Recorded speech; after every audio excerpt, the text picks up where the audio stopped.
A sense of futility permeated my role as Alex's wife, as the resonance of his demanding voice cut through the clatter of dishes like a sharp knife. "Era, bring me some tea now," he commanded, impatience evident in his incredulous tone. My hand, immersed in soapy water, hesitated.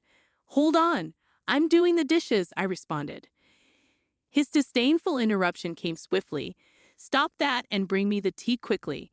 Can't you follow simple orders?" I started to explain, only to be met with a harsh verdict. "What a useless wife you are. Make me some sweet coffee, please." Mrs. Whitmore, my mother-in-law, voiced her opinion from the living room, devouring a slice of cake taken from the fridge, her eyes gleaming with malice. A sigh escaped me as I glanced at the towering pile of dishes. "There are so many. Leave them for later. Just do what we say, useless wife." Alex's voice lashed out like a whip, each word stinging. I, Era, a 28-year-old working mother, found myself ensnared in a life that resembled more of a prison than a home. Married at 23, my hope for love and companionship had given way to the overbearing presence of Alex and his demanding mother. Our 4-year-old son remained the sole source of joy in my bleak world. Living in Alex's parents' house, a decision forced upon me after my father-in-law's passing, felt like a perpetual struggle. Initially sympathizing with Mrs. Whitmore's supposed grief, it soon became apparent that I was nothing more than a pawn in her cruel game of domestic tyranny. Cooking, cleaning, working, my efforts were never enough. Meals were either left untouched or criticized harshly.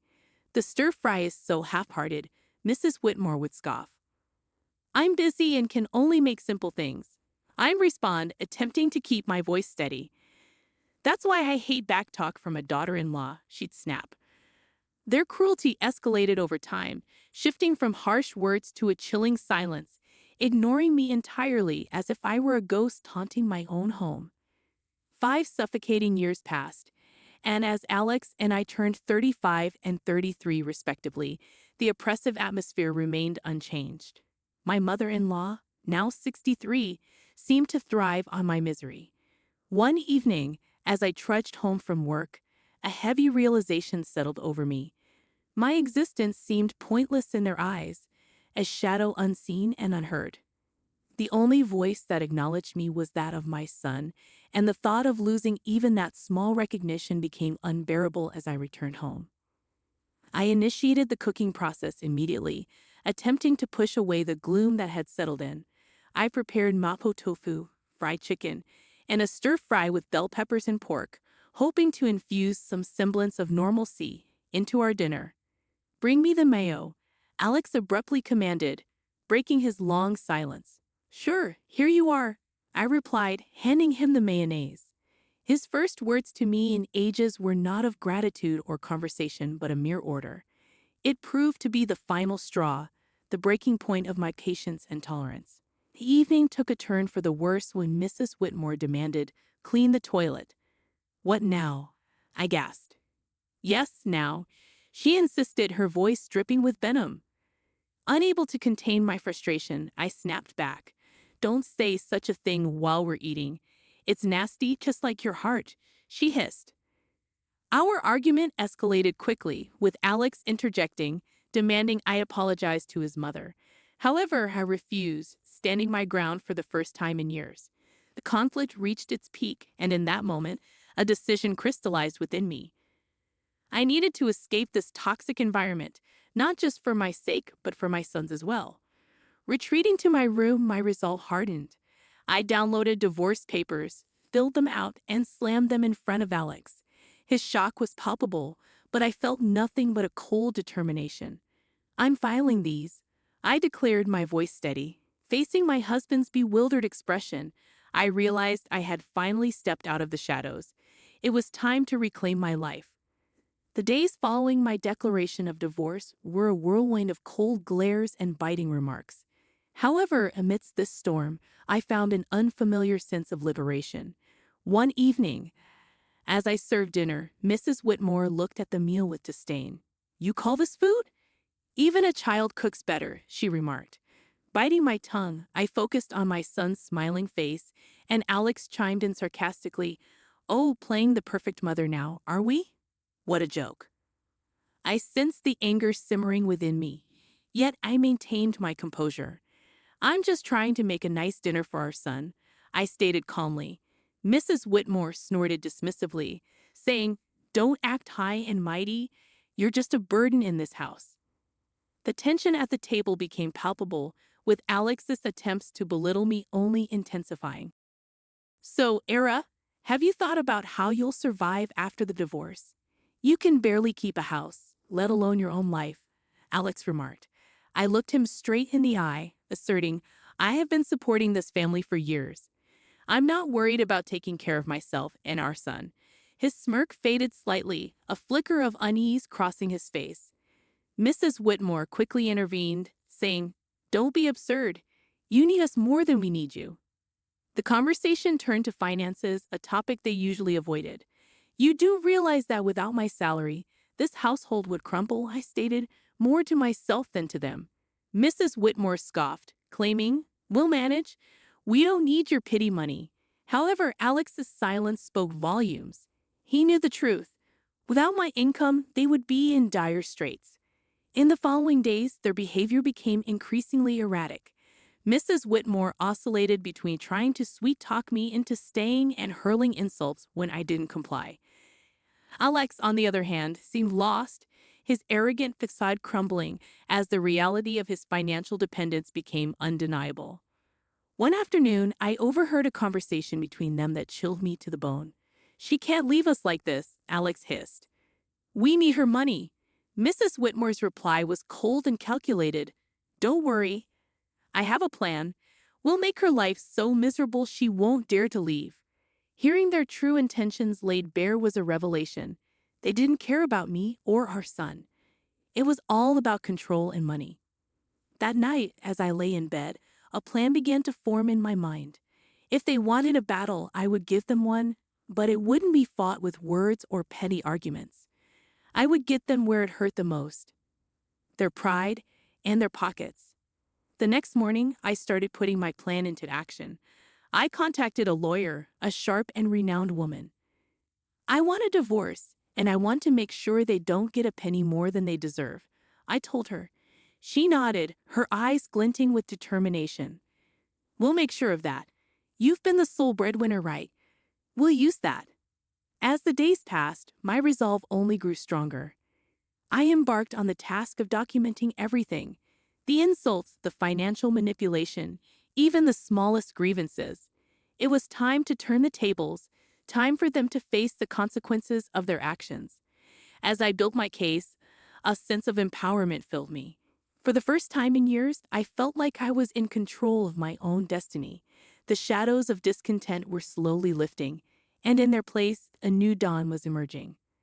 As the divorce proceedings began, the atmosphere in the house grew increasingly toxic. Yet with each passing day, my sense of fear diminished, replaced by a steely resolve. One evening, Mrs. Whitmore tried a different tactic. "Alara, dear, why don't we forget all this nasty business?" You know we're family, her words dripped with insincerity. I met her gaze unwaveringly. "Family doesn't treat each other the way you've treated me," I responded. Alex, who had been quietly observing, scoffed. "Oh, playing the victim now. You're not as innocent as you pretend to be." I felt a surge of anger but kept my voice calm. "I'm not playing anything, Alex. I'm just no longer willing to be your scapegoat." The conversation turned, as it often did, to finances. "You think you can just take our son and leave? How will you support him?" Alex challenged. I smiled, a small, confident curve of my lips. "I've been supporting this family for years. I think I can manage." Mrs. Whitmore's expression twisted into a sneer. "You're nothing without us. You'll come crawling back." Their words no longer held power over me. I knew my worth, and I knew the truth. The next day, I met with my lawyer again. She laid out the strategy clearly. "We'll expose their financial dependency on you. It will play a crucial role in the custody battle and the division of assets." I nodded, feeling a sense of vindication. The law was on my side, and I was ready to fight back.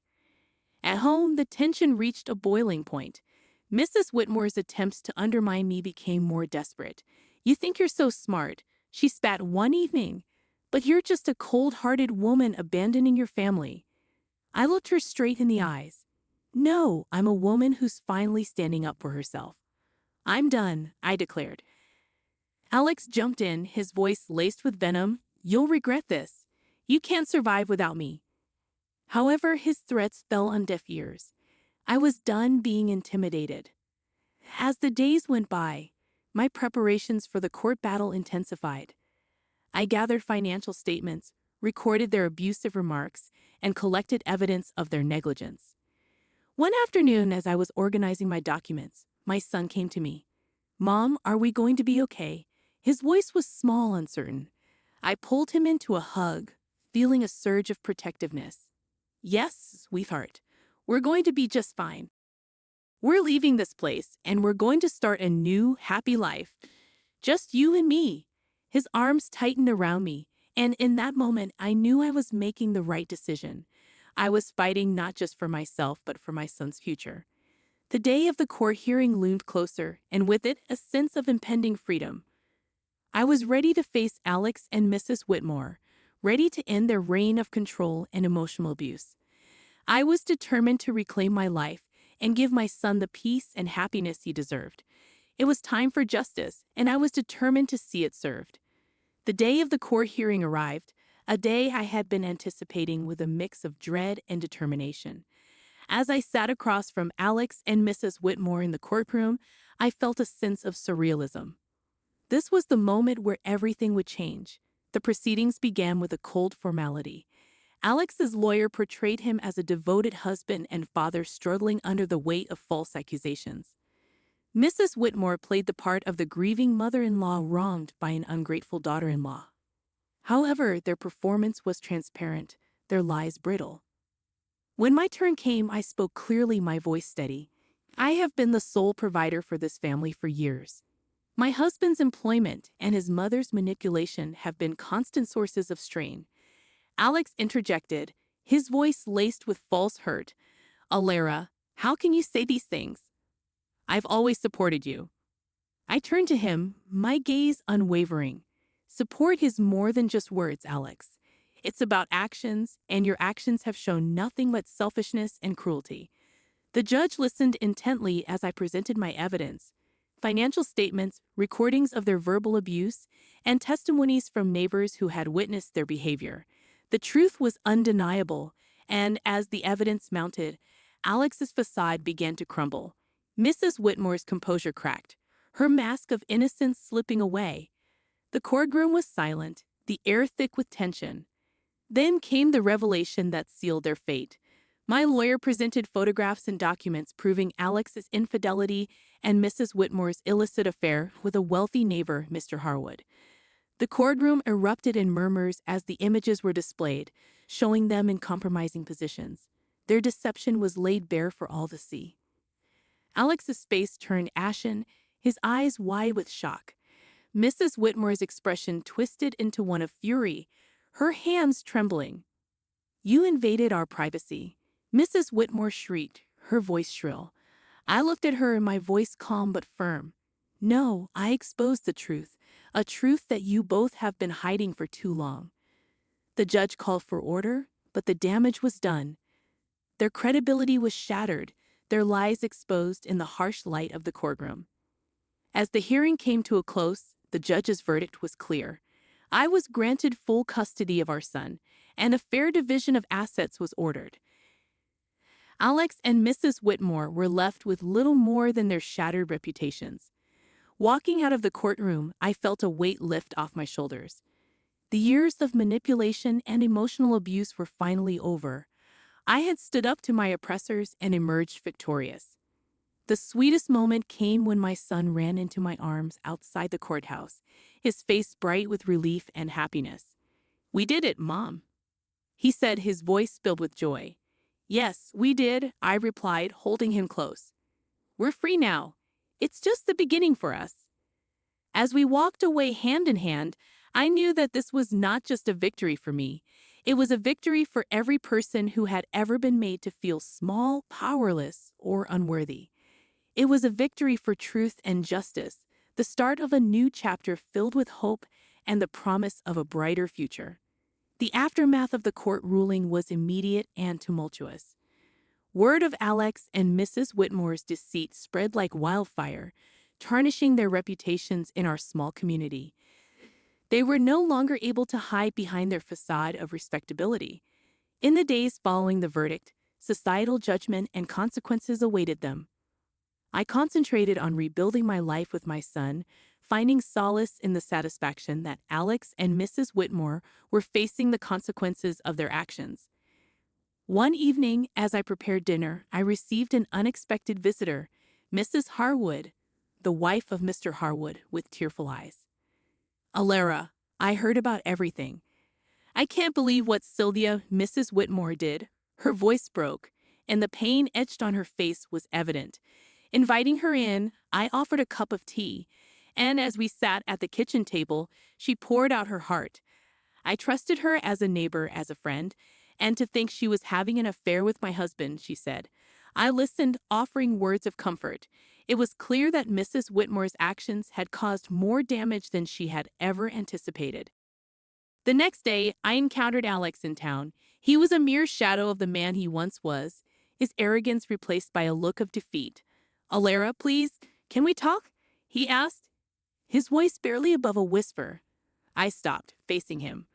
"What is there to talk about, Alex?" He fidgeted, unable to meet my eyes. "I am sorry for everything. I didn't realize how much I depended on you, on your strength." His apology, though late, was a testament to the shift in power. He had lost everything: his dignity, his home, his family. In that loss, he had finally recognized his own faults. However, it was Mrs. Whitmore who faced the harshest backlash. Her affair with Mr. Harwood had not only ruined her reputation, but had also led to legal troubles. Mrs. Harwood had filed for divorce and was pursuing a lawsuit against her for alienation of affection. I heard about Mrs. Whitmore's plight from neighbors, the whispers and rumors painting a picture of a woman undone by her actions. She had become an outcast, shunned by those she had once considered friends. One afternoon at the grocery store, our paths crossed, and for a moment, our eyes met. The look of resentment and defeat in her eyes was unmistakable. "You did this to me," she hissed under her breath as she passed by. I watched her go, feeling a mix of pity and vindication. "No, Sylvia, you did this to yourself," I whispered to myself. The tides of justice had turned, and the consequences of their actions were now inescapable. Alex and Mrs. Whitmore were living the life they had crafted through years of deceit and manipulation, and as I watched them struggle with the aftermath, I knew that the best revenge was living well, free from their toxic influence. Turning my focus back to my son and our new life, I realized that this was not just a story of revenge. It was a story of liberation. It was about breaking free from the chains of abuse and control.